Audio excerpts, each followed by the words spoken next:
بسم اللہ الرحمن الرحیم لا اقسم بہذا البلد وانت حل بہذا البلد ووالد وما ولد۔ حضرات گرامی قدر، آج کا میرا عنوان ہے امام الانبیاء احمد مجتبیٰ محمد مصطفیٰ صلی اللہ علیہ وسلم کے والدین کریمین طیبین طاہرین حضرت سیدنا عبداللہ رضی اللہ تعالی عنہ اور حضرت سیدنا آمنہ سلام اللہ علیہا۔ آپ دیکھیں کہ آقا علیہ السلام کے والد محترم کا نام عبداللہ ہے، اور عبداللہ کا معنی ہے کہ میں اللہ کا بندہ ہوں، اور آپ کی والدہ محترمہ کا نام حضرت آمنہ ہے۔ اس کا معنی ہے امن والی ماں، امن دینے والی ماں۔ گویا کہ آپ نے کائنات کو جو ایک امن کا مرکز دیا ہے، امن کا محور دیا ہے، امن کا پیکر دیا ہے، اس پیکر کا نام ہی تو ذات مصطفیٰ کریم صلی اللہ علیہ وسلم ہے۔ اب خالق کائنات نے قرآن کریم میں قسم اٹھائی، لا اقسم بہذا البلد، میں قسم اٹھاتا ہوں اس شہر مکہ کی۔ اب سوال یہ ہے کہ مولا تو نے شہر مکہ کی قسم کیوں اٹھائی؟ کیا اس لیے اٹھائی کہ یہاں خانہ کعبہ ہے؟ فرمایا کہ نہیں۔ کیا اس لیے اٹھائی کہ یہاں حجرہ اسود ہے؟ فرمایا نہیں۔ کیا اس لیے اٹھوائی کہ یہاں صفا اور مروہ ہے؟ فرمایا نہیں۔ کیا اس لیے اٹھائی کہ یہاں حتیم کعبہ ہے؟ فرمایا نہیں۔ کیا اس لیے اٹھائی کہ یہاں منی ہے؟ فرمایا نہیں۔ کیا اس لیے اٹھائی کہ یہاں میدان عرفات ہے؟ فرمایا نہیں۔ کیا اس لیے قسم اٹھائی کہ یہاں مزدلفہ ہے؟ فرمایا نہیں۔ کیا اس لیے اٹھائی کہ اس شہر مکہ میں حج پڑھا جاتا ہے؟ فرمایا نہیں۔ تو مولا پھر اس شہر مکہ کی قسم کی اٹھائی؟ تو خالق کائنات نے اس کا جواب بھی قرآن کریم میں دیا، فرمایا کہ وَأَنْتَ حِلٌّ بِهَذَا الْبَلَدِ، محبوب میں نے شہر مکہ کی اس لیے قسم اٹھائی ہے، اس شہر مکہ میں آپ کے قدم لگے، آپ کی ولادت ہوئی ہے، آپ کی آمد ہوئی ہے، آپ کا ظہور ہوا ہے۔ گویا کہ شہر مکہ میں نبی معظم رحمت عالم صلی اللہ علیہ وسلم کی آمد کی وجہ سے خالق کائنات نے قسم اٹھائی، فرمایا کہ لا اقسم بہذا البلد، اے محبوب مجھے شہر مکہ کی قسم، وانت حل بہذا البلد، اس لیے شہر مکہ کی قسم اٹھاتا ہوں کہ آپ کی آمد اس شہر میں ہوئی ہے۔ حضرت نبی کریم رحمت عالم صلی اللہ علیہ وسلم کو آنے پر اس شہر مکہ کو بھی فخر تھا، اور امام اہل سنت نے کیا خوبصورت نقشہ بیان کیا۔ آپ فرماتے کہ کھائی قرآن نے خاک گزر کی قسم، اس کفے پاکی حرمت پہ لاکھوں سلام۔ اب حضور نبی معظم رحمت عالم صلی اللہ علیہ وسلم کی نسبت سے اللہ نے شہر مکہ کی قسم اٹھائی، اور حضور علیہ السلام کی تو نسبت ایسی ہے، آپ کی نسبت اگر پانی سے ہوتی ہے، وہ پانی تمام پانیوں میں افضل۔ آپ کی نسبت جس کے تحت زمین سے ہوتی ہے، وہ زمین تمام زمینوں میں افضل۔ آپ کی نسبت حضور نبی کریم علیہ السلام کے جس جوڑوں سے ہوتی ہے، وہ جوڑے عرش چومتا ہے، وہ تمام جوڑوں میں افضل۔ آپ کی نسبت جن کپڑوں کے ساتھ ہوتی ہے، وہ کپڑے تمام کپڑوں میں افضل۔ آپ کی نسبت جس سواری سے ہوتی ہے، وہ سواری تمام سواریوں میں افضل، اور آپ کی نسبت صحابہ سے ہوتی ہے، صحابہ تمام صحابہ میں افضل، اور آپ کی نسبت جس خاندان سے ہوتی ہے، اس خاندان کا نام اہل بیت ہے، وہ خاندان تمام خاندانوں میں افضل، اور آپ کی نسبت جن عورتوں سے ہوتی ہے، وہ عورتیں کائنات کی ماں بن جاتی ہے۔ خالق قرآن کریم میں فرماتے ہیں النبی اولیٰ بالمؤمنین من انفسہم وازواجہ امہاتہم، کہ بے شک مصطفیٰ کی جو ازواج ہیں وہ امت کی مائیں ہیں، وہ تمام کائنات کی ماؤں کی سردار بن جاتی ہے۔ حضور نبی کریم رحمت عالم صلی اللہ علیہ وسلم کے غلاموں، اور آپ کی نسبت جس ماں سے ہوتی ہے، وہ ماں تمام ماؤں میں افضل، اور آپ کی نسبت جس باپ سے ہوتی ہے، وہ باپ تمام باپوں میں افضل ہے، اور جس خاندان سے میرے حضور کی نسبت ہوتی ہے، وہ خاندان تمام خاندانوں میں افضل ہے۔ اور توجہ طلب سوال یہ ہے کہ حضور کی نسبت نے بندے کو افضل اور اعلیٰ کر دیا۔ اب آپ دیکھیں کہ شہر یثرب، اس کا نام یثرب تھا، لیکن حضور علیہ السلام کی جب اس سے نسبت ہوئی، آپ نے اس میں قدم رکھا، وہ مدینۃ المنورہ بن گیا۔ آپ کے دربار میں ابو بکر آیا تھا، لیکن حضور کی نگاہ سے وہ صدیق بن گئے۔ آپ کی بارگاہ میں حضرت عمر آئے تھے، نگاہ مصطفیٰ کی برکت سے وہ فاروق اعظم بن گئے۔ آپ کی بارگاہ میں عثمان آئے تھے، حضور کی نگاہ کے صدقے وہ ذی النورین بن گئے۔ آپ کی بارگاہ میں علی آئے تھے، نگاہ مصطفیٰ کی برکت سے وہ شیر خدا بن گئے۔ گویا کہ آپ کی بارگاہ میں بلال آئے تھے، لیکن وہ مؤذن رسول بن گئے۔ آپ کے دربار میں عائشہ آئی تھی، لیکن وہ صدیقۃ الکبریٰ بن گئی۔ یہ نسبت بہت بڑی چیز ہے، اور نسبت انسان کو نیچا بھی ہو تو اونچا کر دیتی ہے۔ اب آپ تاریخ اٹھا کر دیکھیں، قرآن کریم اٹھا کر دیکھیں کہ حضرت یعقوب اور حضرت یوسف علیہ السلام کی جب جدائی ہوئی، دونوں باپ بیٹے علیحدہ علیحدہ ہو گئے، اور باپ اپنے بیٹے کی محبت میں رو رو کر آنکھوں کی بینائی چلی گئی، آنکھوں کی روشنی چلی گئی۔ کافی وقت گزر گیا، اور ایک وقت ایسا بھی آیا کہ وہی بھائی جن بھائیوں نے یوسف علیہ السلام کو فروخت کیا تھا، جب یوسف نبی وقت کے حاکم بنے، مصر کے بادشاہ بنے، وہ تمام بھائی گندم لینے کے لیے آپ کے دربار میں پہنچے۔ اللہ کے پیارے پیغمبر کی بارگاہ میں جتنے لوگ سودا لے رہے تھے، گندم لے رہے تھے، قطاروں میں کھڑے ہوئے تھے، اور جب بھائی یوسف پیغمبر کے سامنے آئے تو آپ احتراماً کھڑے ہو گئے، اور کھڑے ہو کر اپنے بھائیوں کو دیکھ رہے تھے۔ یہ وہی بھائی ہیں جنہوں نے مجھے حقیر سمجھ کر کنویں میں پھینکا تھا، حقیر سمجھ کر مجھے کھوٹے پیسوں میں فروخت کیا تھا۔ یوسف پیغمبر نے ان بھائیوں کو علیحدہ کر دیا، اور اپنے شہزادے کو حکم دیا کہ ان کو میرے گھر لے جاؤ، حجرے میں لے جاؤ، ان کے ہاتھ پیر دھلاؤ، اور ان کی تعظیم، ان کی خدمت، ان کو لنگر، ان کو کھانا پیش کرو۔ اب وہ بھائی بھی سمجھ گئے تھے یہ تو وہی یوسف ہے کہ جس کو ہم نے کنویں میں پھینکا تھا۔ اب پریشان تھے، حیران تھے، آج ہمیں کیا سزا ہوگی، نہ جانے ہم سے کیا بدلہ لیا جائے گا۔ لیکن جب وہ دوبارہ اپنے پیارے بھائی حضرت یوسف علیہ السلام کی خدمت میں حاضر ہوئے تو اب وہ سوال کرتے ہیں کہ آپ نے ہمیں پہچان تو لیا ہے، لیکن آپ یہ بتائیں کہ آج ہمارے ساتھ کیا سلوک کریں گے؟ تو اللہ کے پیارے پیغمبر یوسف نبی کیا فرماتے ہیں؟ آپ فرماتے ہیں کہ پریشان نہ ہو، وہ آج تمہارے ساتھ میں وہی سلوک کروں گا جو بھائی بھائیوں کے ساتھ سلوک کرتے ہیں۔ تو اللہ کے پیارے پیغمبر نے انہیں سینے لگایا اور ان کی خطاؤں کو معاف کر دیا۔ اور جب باپ کے بارے میں پوچھا تو وہ کہنے لگے کہ باپ تو رو رو کر ان کی آنکھیں چلی گئی ہیں۔ تو اللہ کا قرآن کہتا ہے کہ اذهبوا بقمیصہ ھذا فالقوہ علی وجہ ابی یأتی بصیرا۔ آپ نے فرمایا کہ جاؤ میرا کرتا لے جاؤ اور باپ کے چہرے پر رکھ دینا، باپ کی آنکھوں پر رکھ دینا۔ رکھنے کی دیر ہوگی، باپ کے آنکھوں میں بینائی اور روشنی، نور آ جائے گا۔ حضرت یوسف پیغمبر کا جب کرتا لے کر بھائی چلے، ابھی اس وطن کے قریب پہنچے تو حضرت یعقوب پیغمبر کیا فرماتے ہیں کہ آج مجھے یوسف پیغمبر کی خوشبو آ رہی ہے۔ اور خوشبو کیوں نہ آتی؟ ایک پیغمبر اور ایک پیغمبر کا بیٹا ہے، باپ بھی نبی ہے، بیٹا بھی نبی ہے۔ جب یوسف پیغمبر کا کرتا وہ بھائی لے کر پہنچے تو اللہ کے پیارے پیغمبر یوسف علیہ السلام کا وہ کرتا بھائیوں نے پیش کیا تو یعقوب علیہ السلام نے جب اپنی آنکھوں کے ساتھ لگایا، بس لگانے کی دیر تھی، اللہ کریم نے دونوں آنکھوں میں نور پیدا کر دیا۔ یہ یوسف پیغمبر کے کرتے کا مقام ہے، یوسف پیغمبر کا وہ قمیض جو پہنا ہوا تھا، جب اس کا یہ مقام ہے تو جس ماں کے شکم اتھر میں میرے مصطفیٰ 9 ماہ رہے ہیں اس ماں کا کیا مقام ہوگا؟ جس مصطفیٰ کے باپ حضرت عبداللہ کی کیا شان ہوگی؟ یہ شان تو ان لوگوں کی ہے۔ حضرت یوسف پیغمبر کے کرتے میں اتنی برکت ہے تو میرے مصطفیٰ کے ماں کے وجود میں کتنی برکت ہوگی۔ اب قرآن کریم سے والد محترم کے متعلق بھی پوچھ لیتے۔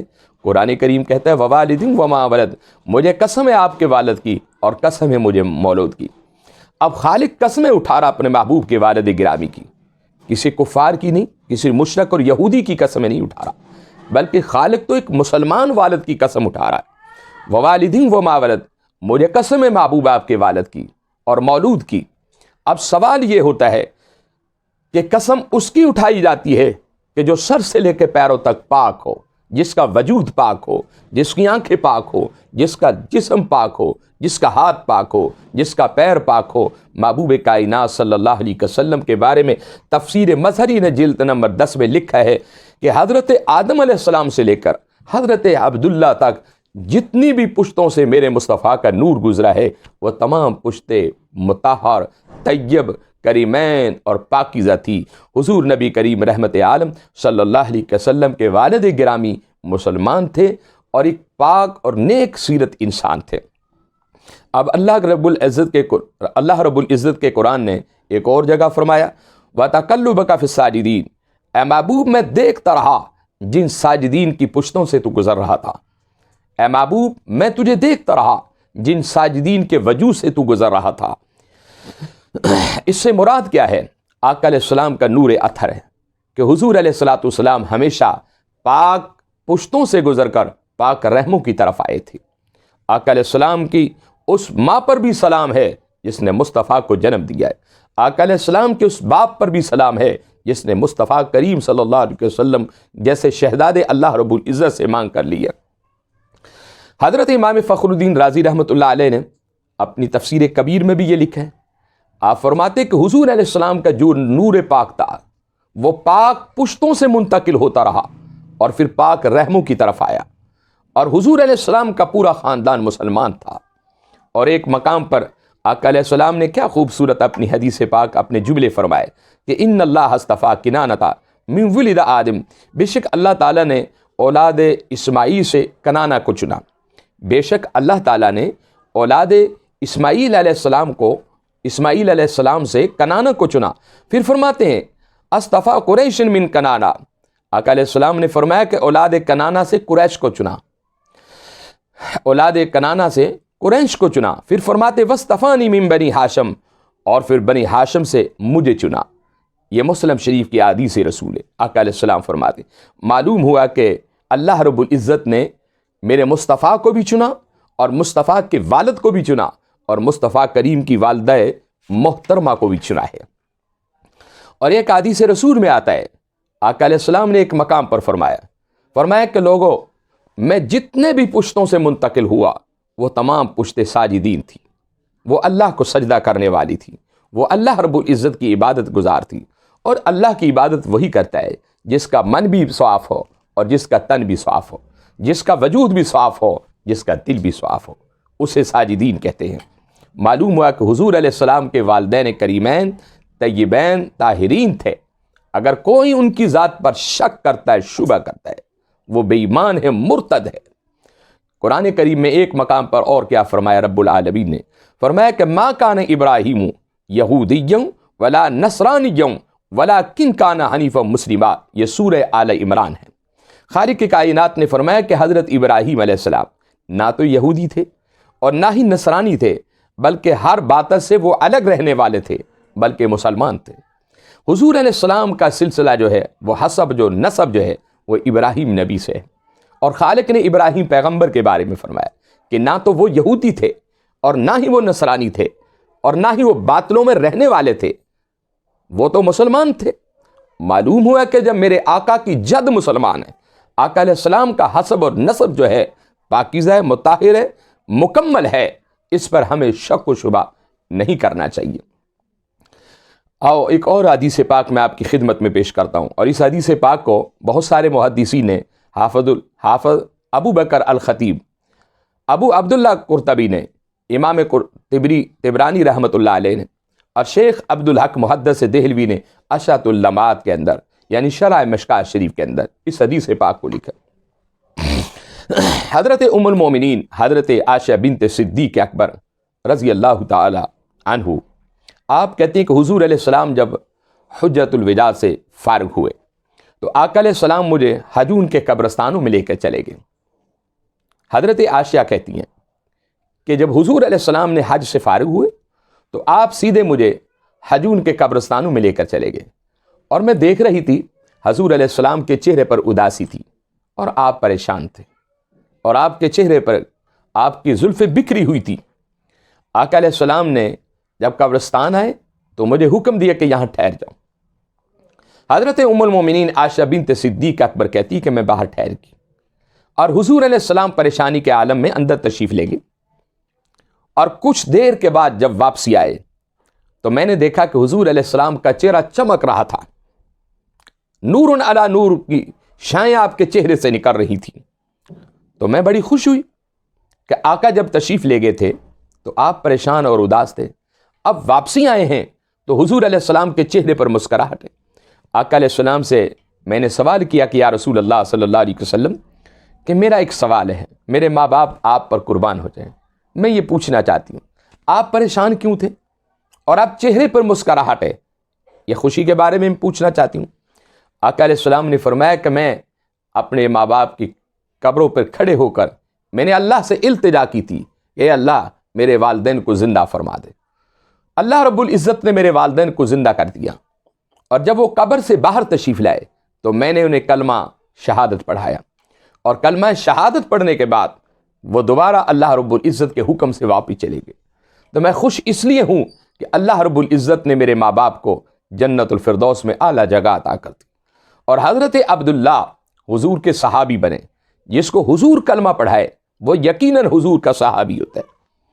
تو حضرت عبداللہ نے حضور علیہ السلام کا کلمہ پڑھا، اور حضرت سیدہ آمنہ نے بھی حضور علیہ السلام کا کلمہ پڑھا۔ اس سے ثابت یہ ہوتا ہے کہ آقا علیہ السلام کے باپ بھی مسلمان تھے اور حضور علیہ السلام کی ماں بھی مسلمان تھی۔ ان کے بارے میں اگر کوئی بے ایمان یہ شک کرے وہ مسلمان نہیں تھے، وہ مرتد ہے، تو اپنے باپ یا اپنی ماں کے بارے میں کوئی لفظ سننے کے لیے تیار نہیں ہے۔ اور اگر تو ذات مصطفیٰ پر حملہ کرے، مصطفیٰ کے والدین کے بارے میں یہ سوچے، تو کتنے فکر کی بات ہے۔ آؤ ایک حدیث رسول میں آپ کی خدمت میں پیش کرتا ہوں، بڑی مشہور حدیث رسول ہے کہ ما بین بیتی و منبری روضۃ من ریاض الجنہ۔ آقا علیہ السلام نے فرمایا کہ لوگوں، میرے حجرے اور میرے منبر کے درمیان میں جو جگہ ہے یہ جنت کا باغات ہے، یہ جنت کے ٹکڑوں میں سے ایک ٹکڑا ہے۔ اب میرا سوال یہ ہے کہ مسجد تو اللہ کا گھر ہے، ہر مسجد جنت کا ٹکڑا ہے، لیکن اس مقام کو حضور علیہ السلام نے مخصوص فرمایا، خاص فرمایا، ما بین بیتی و منبری روضۃ من ریاض الجنہ، فرمایا کہ میرے حجرے اور میرے منبر کے درمیان میں جو جگہ ہے یہ جنت کے باغوں میں سے ایک باغ ہے۔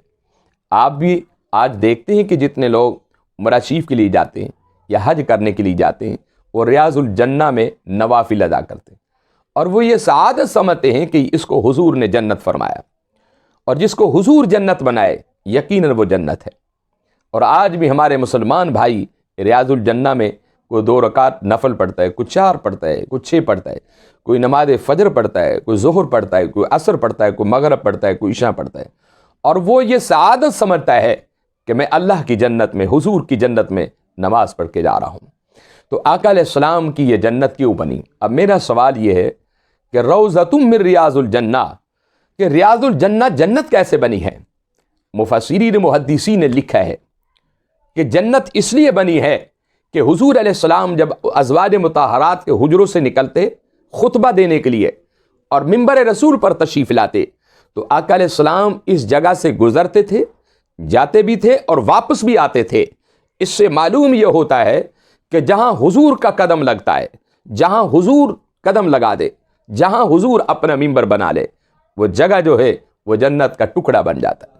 یہ ریاض الجنہ جنت اس لیے بنی تھی کہ اس جگہ پر میرے حضور کے قدم لگے تھے، حضور کے قدموں کی برکت کی وجہ سے اللہ رب العزت نے اسے جنت کا ٹکڑا بنا دیا۔ تو میرے بھائیوں، حضور کے قدموں میں اتنی برکت ہے کہ جنت کا ٹکڑا بن گیا، اور جس ماں کے شکم میں حضور پورے 9 ماہ رہے، اس ماں کا کیا مقام ہوگا؟ اس کا نام تو سیدہ آمنہ سلام اللہ ہے، وہ تو یقیناً جنت کا ٹکڑا نہیں، جنت کی وارثوں میں سے وارث ہے۔